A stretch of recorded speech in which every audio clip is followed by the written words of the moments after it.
Hello friends, I am Dr. Shamshuddin. I welcome you financial education and investment awareness classes. In this class, I am going to discuss foundations for finance. Let us begin the class. Time value of money. Hanada Samayada Maulya. This concept states that the value of money changes over time due to factors such as inflation and the potential to earn returns on investments. It emphasizes that a dollar today is worth more than a dollar in the future. ಹಣದುಬ್ಬರ ಮತ್ತು ಹೂಡಿಕೆಗಳ ಮೇಲೆ ಆದಾಯವನ್ನು ಗಳಿಸುವ ಸಾಮರ್ಥ್ಯದಂತಹ ಅಂಶಗಳಿಂದಾಗಿ ಹಣದ ಮೌಲ್ಯವು ಕಾಲಾನಂತರದಲ್ಲಿ ಬದಲಾಗುತ್ತದೆ ಎಂದು ಈ ಪರಿಕಲ್ಪನೆಯು ಹೇಳುತ್ತದೆ. ಇಂದು $1 ಭವಿಷ್ಯದಲ್ಲಿ $1ಗಿಂತ ಹೆಚ್ಚು ಮೌಲ್ಯದ್ದಾಗಿದೆ ಎಂದು ಅದು ಒತ್ತಿ ಹೇಳುತ್ತದೆ. Risk and return. ಅಪಾಯ ಮತ್ತು ಪ್ರತಿಫಲ. This concept explains the trade-off between risk and potential risk return in financial decisions. Generally, higher returns are associated with higher risks. Understanding the relationship is crucial for making informed investment choices. ಅಪಾಯ ಮತ್ತು ಪ್ರತಿಫಲ ಪರಿಕಲ್ಪನೆಯು ಹಣಕಾಸಿನ ನಿರ್ಧಾರಗಳಲ್ಲಿ ಅಪಾಯ ಮತ್ತು ಸಂಭಾವ್ಯ ಲಾಭದ ನಡುವಿನ ವಿನಿಮಯವನ್ನು ವಿವರಿಸುತ್ತದೆ. ಸಾಮಾನ್ಯವಾಗಿ ಹೆಚ್ಚಿನ ಆದಾಯವು ಹೆಚ್ಚಿನ ಅಪಾಯಗಳೊಂದಿಗೆ ಸಂಬಂಧಿಸಿದ ತಿಳುವಳಿಕೆಯುಳ್ಳ ಹೂಡಿಕೆ ಆಯ್ಕೆಗಳನ್ನು ಮಾಡಲು ಈ ಸಂಬಂಧವನ್ನು ಅರ್ಥ ಮಾಡಿಕೊಳ್ಳುವುದು ಬಹಳ ಮುಖ್ಯ. ಡೈವರ್ಸಿಫಿಕೇಷನ್. ವೈವಿಧ್ಯೀಕರಣ. Diversification involves spreading investments across different assets, industries, or geographical regions to reduce risk. By classifying, individuals can potentially minimize losses and achieve more stable long-term returns. ವೈವಿಧ್ಯೀಕರಣವು ಅಪಾಯವನ್ನು ಕಡಿಮೆ ಮಾಡಲು ವಿವಿಧ ಸ್ವತ್ತುಗಳು, ಕೈಗಾರಿಕೆಗಳು ಅಥವಾ ಭೌಗೋಳಿಕ ಪ್ರದೇಶಗಳಲ್ಲಿ ಹೂಡಿಕೆಗಳನ್ನು ಹರಡುವುದನ್ನು ಒಳಗೊಂಡಿರುತ್ತದೆ. ವೈವಿಧ್ಯಗೊಳಿಸುವ ಮೂಲಕ ವ್ಯಕ್ತಿಗಳು ನಷ್ಟವನ್ನು ಕಡಿಮೆ ಮಾಡಬಹುದು ಮತ್ತು ಹೆಚ್ಚು ಸ್ಥಿರವಾದ ದೀರ್ಘಾವಧಿಯ ಲಾಭವನ್ನು ಸಾಧಿಸಬಹುದು. Financial markets. ಹಣಕಾಸು ಮಾರುಕಟ್ಟೆಗಳು. Financial markets are platforms where buyers and sellers trade financial assets such as stocks, bonds, currencies, and commodities. These markets provide liquidity and enable individuals and organizations to invest, raise capital, and manage risks.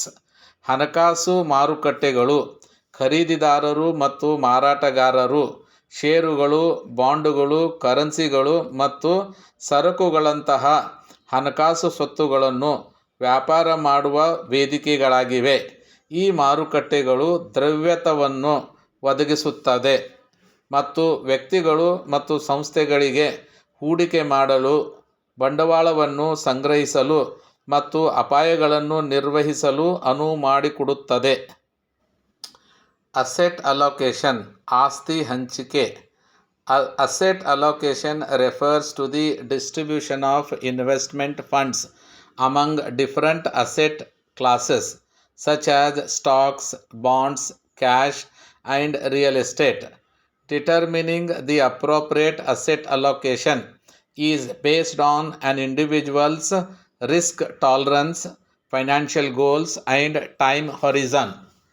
ಆಸ್ತಿ ಹಂಚಿಕೆಯು ಷೇರುಗಳು, ಬಾಂಡುಗಳು, ನಗದು ಮತ್ತು real ಎಸ್ಟೇಟ್ದಂತಹ ವಿವಿಧ ಆಸ್ತಿ ವರ್ಗಗಳ ನಡುವೆ ಹೂಡಿಕೆ ನಿಧಿಯ ವಿತರಣೆಯನ್ನು ಸೂಚಿಸುತ್ತದೆ. ಸೂಕ್ತವಾದ ಆಸ್ತಿ ಹಂಚಿಕೆಯನ್ನು ನಿರ್ಧರಿಸುವುದು ವ್ಯಕ್ತಿಯ ಅಪಾಯ ಸಹಿಷ್ಣುತೆ, ಆರ್ಥಿಕ ಗುರಿಗಳು ಮತ್ತು ಸಮಯದ ದಿಗಂತವನ್ನು ಆಧರಿಸಿರುತ್ತದೆ. ಲಿಕ್ವಿಡಿಟಿ.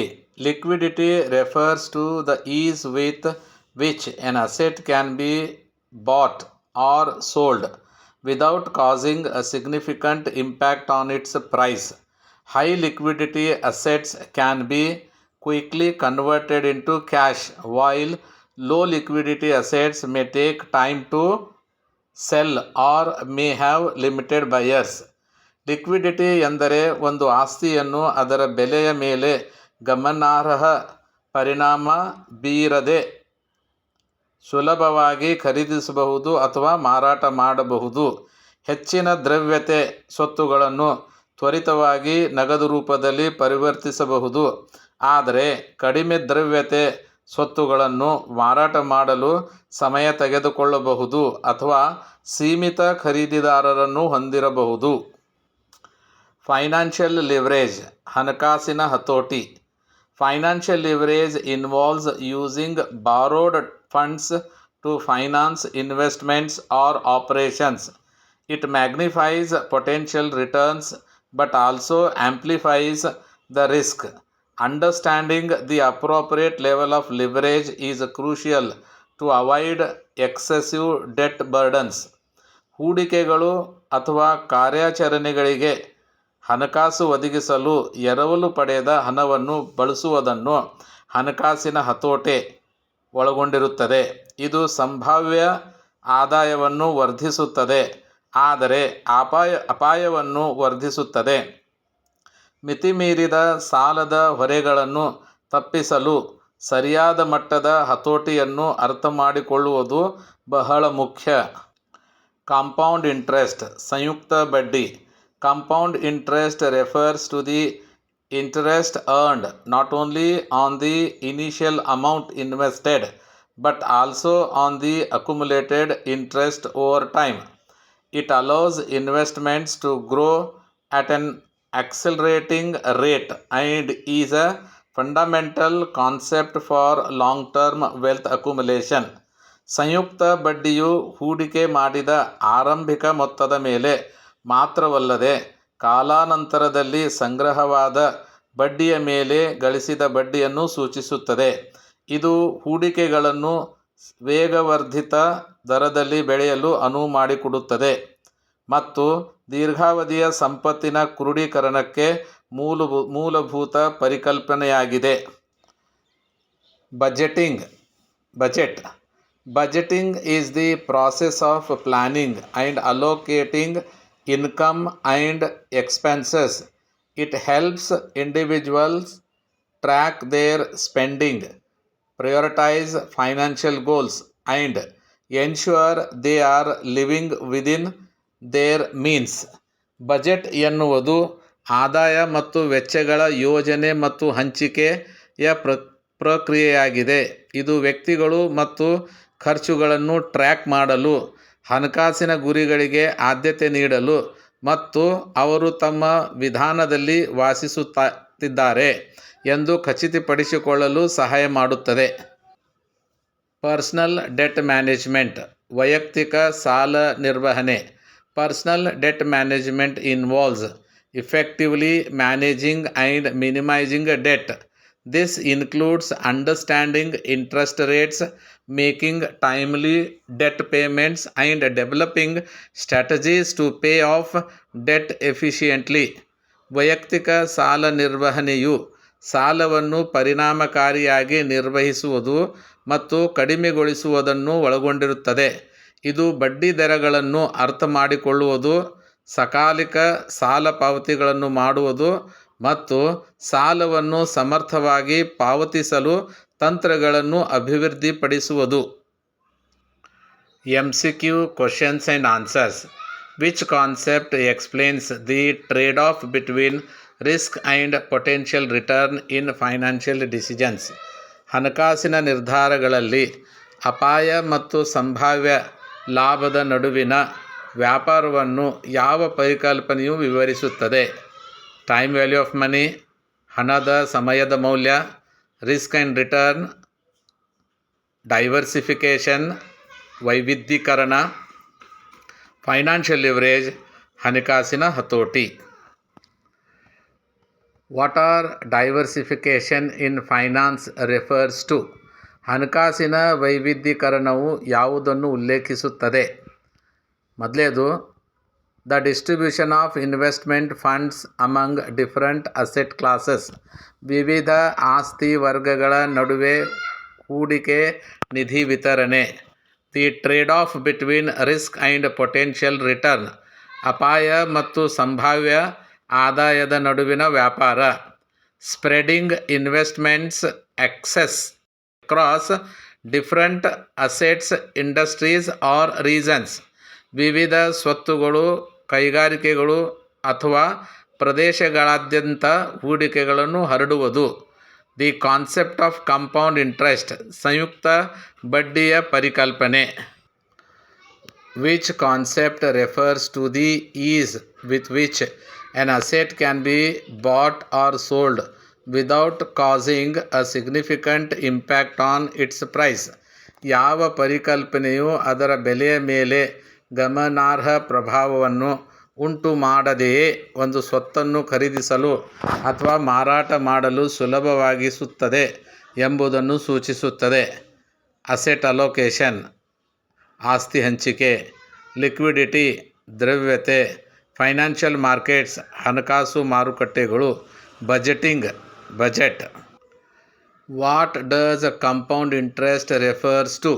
ಸಂಯುಕ್ತ ಬಡ್ಡಿ ಯಾವುದನ್ನು ಉಲ್ಲೇಖಿಸುತ್ತದೆ? The distribution of investment funds among different asset classes. ವಿವಿಧ ಆಸ್ತಿ ವರ್ಗಗಳ ನಡುವೆ ಹೂಡಿಕೆ ನಿಧಿಗಳ ವಿತರಣೆ. The ease with which an asset can be bought or sold. ಒಂದು ಸ್ವತ್ತನ್ನು ಸುಲಭವಾಗಿ ಖರೀದಿಸಬಹುದು ಅಥವಾ ಮಾರಾಟ ಮಾಡಬಹುದು. The interest earned on the initial amount invested and accumulated interest over time. ಹೂಡಿಕೆ ಮಾಡಿದ ಆರಂಭಿಕ ಮೊತ್ತದ ಮೇಲೆ ಗಳಿಸಿದ ಬಡ್ಡಿ ಮತ್ತು ಕಾಲಾನಂತರದಲ್ಲಿ ಸಂಗ್ರಹಿಸಿದ ಬಡ್ಡಿ. The process of planning and allocating income and expenses. ಆದಾಯ ಮತ್ತು ವೆಚ್ಚಗಳ ಯೋಜನೆ ಮತ್ತು ಹಂಚಿಕೆ ಪ್ರಕ್ರಿಯೆ. Which concept involves using borrowed funds to finance investments or operations.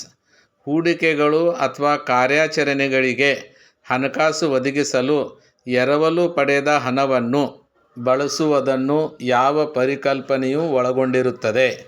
Time value of money, ಹಣದ ಸಮಯದ ಮೌಲ್ಯ. Risk and return. Financial leverage, ಹಣಕಾಸಿನ ಹತೋಟಿ. ಕಾಂಪೌಂಡ್ ಇಂಟ್ರೆಸ್ಟ್, ಸಂಯುಕ್ತ ಬಡ್ಡಿ. What does budgeting involve in finance? ಬಜೆಟ್ನಲ್ಲಿ ಹಣಕಾಸು ಏನನ್ನು ಒಳಗೊಂಡಿರುತ್ತದೆ? The distribution of investment funds among different asset classes. ವಿವಿಧ ಆಸ್ತಿ ವರ್ಗಗಳ ನಡುವೆ ಹೂಡಿಕೆ ನಿಧಿಗಳ ವಿತರಣೆ. The trade off between risk and potential return. ಅಪಾಯ ಮತ್ತು ಸಂಭಾವ್ಯ ಆದಾಯದ ನಡುವಿನ ವ್ಯಾಪಾರ. Spreading investments across different assets, industries or regions. ವಿವಿಧ ಸ್ವತ್ತುಗಳು, ಕೈಗಾರಿಕೆಗಳು ಅಥವಾ ಪ್ರದೇಶಗಳಾದ್ಯಂತ ಹೂಡಿಕೆಗಳನ್ನು ಹರಡುವುದು. The process of planning and allocating income and expenses. ಆದಾಯ ಮತ್ತು ವೆಚ್ಚಗಳ ಯೋಜನೆ ಮತ್ತು ಹಂಚಿಕೆ ಪ್ರಕ್ರಿಯೆ. MCQ questions and answers. ಮೊದಲನೇ ಕ್ವಶನು ಆನ್ಸರ್ ಬಿ. ಎರಡನೇ ಕ್ವಶನು ಆನ್ಸರ್ ಸಿ. ಮೂರನೇ ಕ್ವಶನು ಆನ್ಸರ್ ಬಿ. ನಾಲ್ಕನೇ ಕ್ವಶನು ಆನ್ಸರ್ ಸಿ. ಐದನೇ ಕ್ವಶನ್ ಆನ್ಸರ್ ಸಿ. ಆರನೇ question answer D. Thanks for watching. ಜ್ಞಾನಮೇವ ಜಯತೆ. ಜೈ ಹಿಂದ್.